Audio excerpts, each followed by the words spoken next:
Hezbollah has expanded its drone campaign against Israeli military sites, announcing a series of coordinated aerial strikes at dawn on Tuesday. In official statements released early in the morning, the group confirmed it carried out 2 separate drone operations targeting key Israeli military installations. The attacks, Hezbollah says, were in direct response to what it described as ongoing Israeli aggression against Lebanon. According to the statement, at approximately 6:30 a.m., a swarm of attack drones was launched toward the Meron base in northern Israel. The facility is known to serve as a critical hub for surveillance operations and the management of Israeli air activity. Hezbollah claims the drone strike successfully damaged one of the base's radar systems, along with a command building inside the installation. The group did not provide further details on the extent of the damage, and there has been no immediate independent confirmation.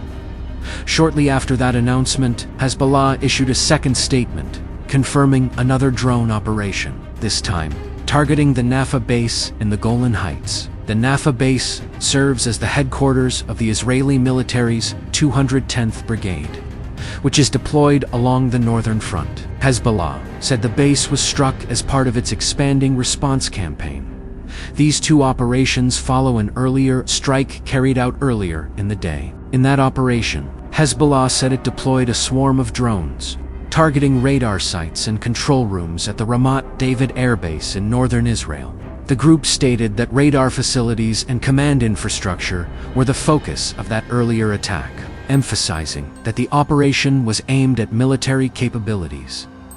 In its statements, Hezbollah said all 3 drone operations were conducted in response to what it described as criminal Israeli aggression that targeted dozens of Lebanese cities and towns. The group specifically referenced strikes on Beirut's southern suburb among the incidents, prompting retaliation. Hezbollah also pointed to what it described as continued Israeli escalation over the past 15 months, including assassinations, bombardment, and what it called systematic destruction. The group said such actions, in its words, cannot go unanswered.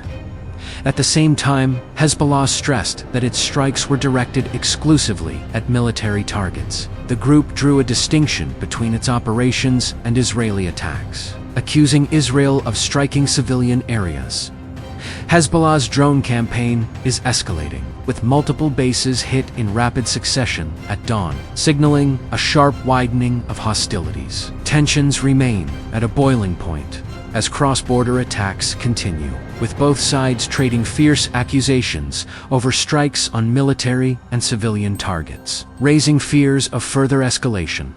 Hezbollah claimed responsibility for launching drones at Israel overnight, saying it targeted an Israeli air traffic control base on Mount Meron and the Ramat David Air Base. The group also said it fired rockets at an Israel Defense Forces position in the Golan Heights at around 6:30 a.m., describing the attacks as part of its ongoing confrontation with Israel.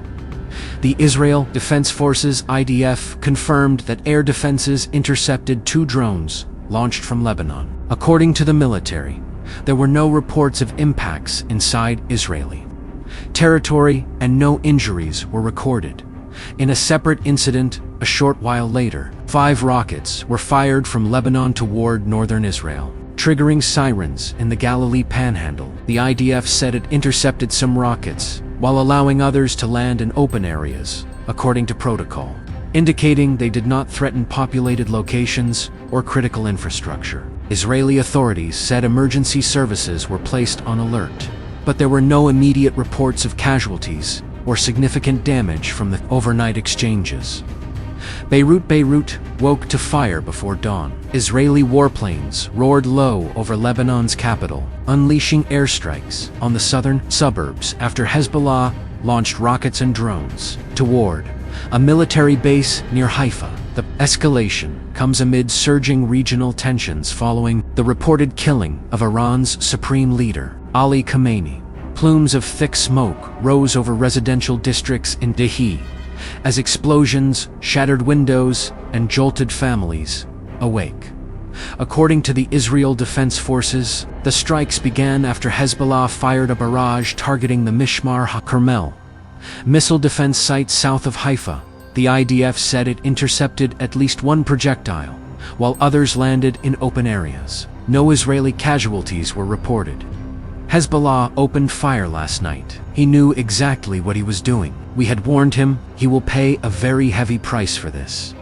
We are fully prepared. Indeed, very well prepared. We have mobilized nearly 100,000 reserve soldiers. Dozens of battalions, brigades, and divisions are positioned to defend our northern border and are ready for all possible scenarios, both in defense and in offense. All of our options are currently on the table. We are continuously conducting situational assessments, and all options, every single option is on the table. The Israeli Air Force launched multiple waves of strikes across Lebanon, hitting Beirut's Dehi suburb, the Bekaa Valley, and southern regions near Tyre. Israel's Chief of Staff, Eyal Zamir, told troops to prepare for many days of intense fighting, declaring the start of what he described as an offensive campaign against Hezbollah. We have launched an offensive campaign against Hezbollah. We are not just on the defensive. We are now going on the offensive. We need to prepare for several days of very intense fighting. Strong defensive readiness is required, and continuous offensive action, noon waves, all the time, and, of course, constantly seizing opportunities. Urgent evacuation warnings were issued for approximately 55 villages and towns in southern Lebanon and the Bekaa Valley, signaling expectations of prolonged confrontation. The first time, 3 explosions went off. A little while later, we went up to the roof and found that 3 explosions had been right behind us amidst the smoke. But after about 10 minutes, another explosion occurred directly behind us, and we all rushed downstairs to escape. Then, after another 10 minutes or so, the final strike came down. There were 3 consecutive airstrikes, one right after the other, and thankfully, by God's grace, we found them all safe and sound, and we were able to bring them back with us. Hezbollah, for its part, said the assault on northern Israel was retaliation for Khamenei's killing, and was carried out in defense of Lebanon and its people. The consequences on the ground are mounting. Lebanon's health ministry says at least 31 people were killed in Israeli strikes. Scores of residents fled Beirut's southern suburbs as smoke billowed from damaged buildings, and the sound of warplanes echoed overhead. Associated Press journalists reported buildings shaking violently as explosions ripped through the early morning. Lebanese government officials had previously urged Hezbollah not to enter the conflict in support of Iran, fearing a devastating new war. Now, that fear may be materializing.